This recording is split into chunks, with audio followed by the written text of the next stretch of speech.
Welcome back to Baron's New Vegas Gun Guides, and by a slim margin, today's weapon was chosen over starting energy weapons. And this is the first of the heavy weapons. It is one of my favorite looks and designs. Simply the Minigun. It's called by many names: chain gun, Gatling gun, Vulcan cannon, minigun. Some are right, some are wrong, but they all call to mind a massive multi-barreled weapon that sounds like an angry god. The minigun has appeared in every Fallout game, with the original design, the Gatling gun, making its way into the newest one, 76. And so we start there, in 1861. Dr. Richard Jordan Gatling, who is an actual MD and not some doctorate, was a fervent inventor in the field of agriculture, mainly. His first invention was the screw propeller, used in steamboats, and was developed independently to the one that was patented scant months before him. But he wasn't too embarrassed or cowed by this independent invention. His next machines were a rice sowing machine and a wheat drill, which made major strides in agricultural development in the United States. Near the onset of the Civil War, Gatling dedicated himself to the perfection of the firearm in his own eyes. The amount of men lost in the Civil War to disease appalled Gatling, and his machine gun was designed to reduce the amount of men that needed to be on the battlefield. The device was based on the seed planter he had made before, and in 1862 he founded the Gatling Gun Company and made 19 Gatling guns, some of which were lost in a fire. The ones that did survive rarely saw action, however, as he was under suspicion of having Southern leanings. This was never proven nor based in any fact, however. In 1866, the United States government officially purchased Gatling's guns. This put him on an echelon of gun designers who had their designs adopted by the United States, a list that only measures in about the dozen. The patent was then sold to Colt in 1870, as the guns were prohibitively expensive to produce on his own dime. And his company was eventually absorbed by Colt in 1897. But before that, Gatling patented a Gatling gun that used an electric motor in 1893, a concept that was not pursued at the time. And in 1911, the hand-cranked Gatling gun was declared obsolete. But decades later, the electric motor-driven version became one of the most terrifying presences on the battlefield, being strapped to large vehicles like the Browning M2 was in World War II. And it fires a huge range of calibers now, from the nearly man-portable to the radar-guided Sea Whiz capable of shooting missiles out of the sky. The M61 Vulcan put in service 98 years after the original. Now, in Fallout, the minigun never gained the universal attachment that it has in real life. As Fallout 4 showed, most of the mechanized armor chose smoothbore cannons, energy weapons, or other high explosives. The minigun is not chambered in the excessively large calibers that we know it now, and was designed for a more armored infantry role, as it is frequently wielded by power armor-equipped factions or one-handed by super mutants. The chief manufacturer was Rockwell, who made the CZ-53 personnel minigun that utilized the intermediate 5mm ammo.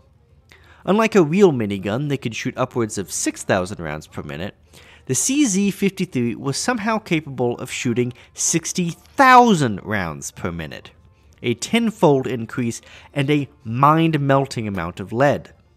However, the pioneers of the Great War were not to be outdone, as the Vindicator minigun, made by Rheinmetall AG, shoots 4.7mm caseless ammo at a rate of 90,000 RPM. Now, sadly, these disgusting fire rates never ported themselves over to the 3D games with that amount of firepower, since if they did, the magazine would empty in a quarter of a second. There are some mods that add a more realistic fire rate to some special miniguns, but the engine struggles to keep up and will hang in most instances. It's just not physically possible to fire at that rate. Until New Vegas, the minigun belonged to a type of weapon called big guns, which included things like flamethrowers, missile launchers, and heavy plasma casters, requiring a different set of skills to get proficient in.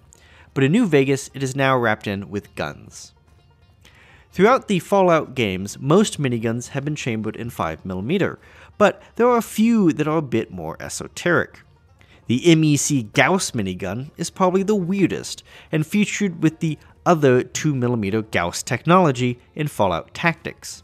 It somehow fired as fast as the Vindicator, but with projectiles traveling a small percentage of the speed of light, according to the in-game description, which describes it as relativistic velocity.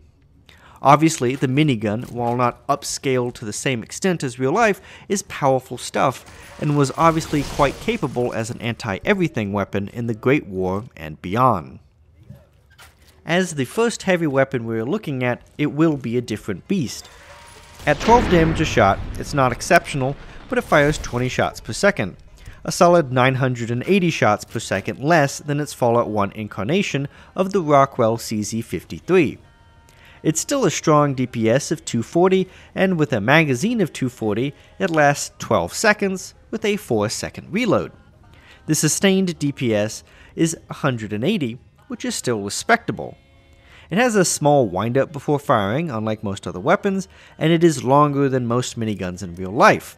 As most miniguns in real life, as you spin the barrel, it will fire the gun. There is no safety. It has a high spread, which makes sense for a man-portable version. The spread is 1, which is still lower than a 10mm SMG, but still very high. Due to being a heavy weapon, there is no iron sights. Instead, it acts like Fallout 3's weapons, and you just slightly zoom in. This makes the minigun great for keeping situational awareness, but not for long-range plinking. It is a strong VATS contender, costing only 30 AP to shoot 8 rounds, giving it efficiency of 3.2 damage per AP. And for its crit performance, it's mediocre, since it's an automatic. It's only 0.02 times multiplier for each shot for only double damage. But what makes the minigun more interesting than others is its innate -10 DT, which comes from its ammo, helping make up for the low damage and making it go through all but the most advanced combat armor.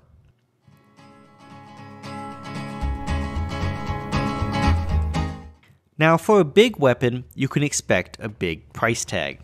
At 5,500 caps, with 2 mods, the minigun is extremely expensive to buy and kit out. Now, the mods are also not exactly the things you want to skip out on, as it makes the minigun much more efficient in a lot of ways. The first mod is the high-speed motor. For 2,750 caps, ups the fire rate by 25%, from 20 shots to 25 shots per second. While a small change, its biggest effect comes to play in VATS. Instead of 8 shots, it now fires 10 shots for the same AP cost. This raises the efficiency to 4 damage per AP.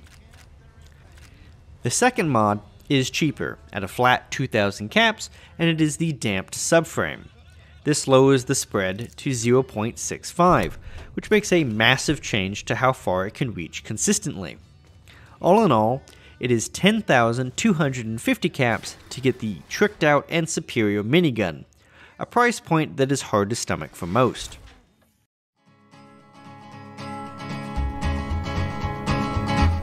Luckily, for all the money and for all the ammo you feed it, the minigun has very high durability. At 5,995 standard shots, it is the most out of any gun we have reviewed, and a full 1,000 rounds more than the silenced 22 SMG. Even with the steel melting surplus rounds, it still manages a comfortable 1,995 rounds. This is all good news, as the minigun cannot be repaired except for weapon repair kits and other versions of itself, even with jury rigging. With such a high price tag, you may find yourself spending less on the ammo than the gun or mods, surprisingly. The standard ammo is dirt cheap. At only 1 cap per round, you don't have to pay a lot to get a healthy supply of ammo that features a -10 DT effect, allowing the minigun, as stated previously, to chew through medium armor. -10 is also enough to completely ignore the standard armor of the NCR and Legion. The second ammo type is AP rounds, which pushes the standard -10 to the highest amount in the game at -25 DT. At 3 caps per round, and only reducing damage by 5%, its reduction is barely noticeable, but it does let you ignore almost all armor in the game, and even most suits of power armor. The third type of ammo, also costing 3 caps per round, does 75% more damage, so 21 damage a shot, but increases the enemy DT by ×2, not the usual ×3. Used against the lightly armored or unarmored foes, it will tear them apart, and bugs like cazadors don't stand a chance. The final type of ammo in the base game, and described as acidic and corrosive, is surplus ammo, which is bought in boxes of 250 rounds for 100 caps. It features the same -10 DT, but with a 15% damage increase. It does do a little more than standard ammo for cheaper, but it does come at a cost. It wears out the weapon at 3 times the rate, and increases the spread by 20%, undoing all the hard work of that damped subframe.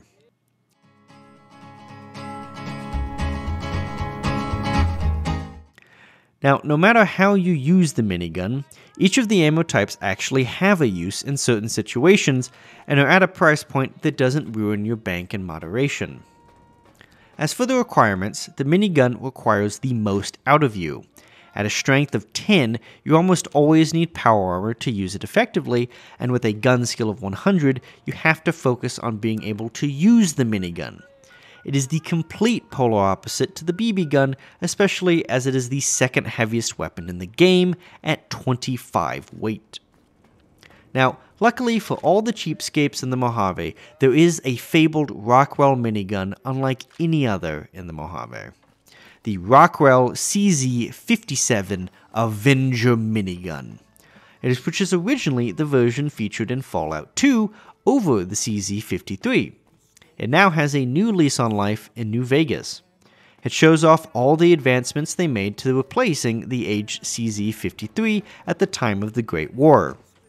According to the description in Fallout 2, it features improvements like gel fin cooling and chromium-plated barrel bores, which extended range and damage. What it does have is one more point of damage, at 13, which is trivial compared to the big difference, the rate of fire. At 30 rounds per second, it is 50% faster than the base minigun and still 20% faster than the modded one. In VATS, it fires 12 shots for only 25 AP, a huge increase to efficiency to 6.2 damage per AP. Additionally, the spread is even better than the modded one, at only 0.55, barely any more than the BB gun mentioned before. The advanced materials used in the construction increase the durability to 7,995 shots standard and 2,662 shots surplus, which is in total a great improvement. It also shed weight at only 18 weight, but at the expense of a magazine capacity of only 120 shots. All in all, I would say it is a complete improvement, and best of all, it's free. The one place it does let you down is in the critical performance. Due to a higher fire rate, each shot has a 0.01 multiplier for criticals. I would say that this is a small price to pay for unique that passes the 10,000 cap modded version in nearly every way. As an added bonus, the CZ57 Avenger is found with an intact party hat, and all you have to do is make it to the Devil's Throat in the top right of the map and make it out of the blue truck before you get swarmed by centaurs.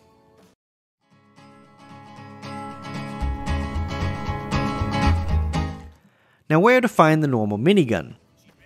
Sadly, there really are no undefended copies, as the places where it can be found on Blue Mountain in the Satellite Home, Vault 34 in the Armory, and at the Brotherhood Safe House, which requiring adventuring to dangerous places. The quest Screams of the Brahmin in Novak lets you get one in almost broken condition, but it is in the hands of an isolated enemy. As for the shooting and looting types, there are the Super Mutant Masters and Nightkin Masters, the Nightkins being found in Blackrock, and NCR Heavy Troopers can carry it. The Super Mutant Masters around Black Mountain can make for consistent spawns of this weapon, which is a dangerous but lucrative business. As for the rich ones, it can be bought from Knight Torres and the Vendatron after level 16.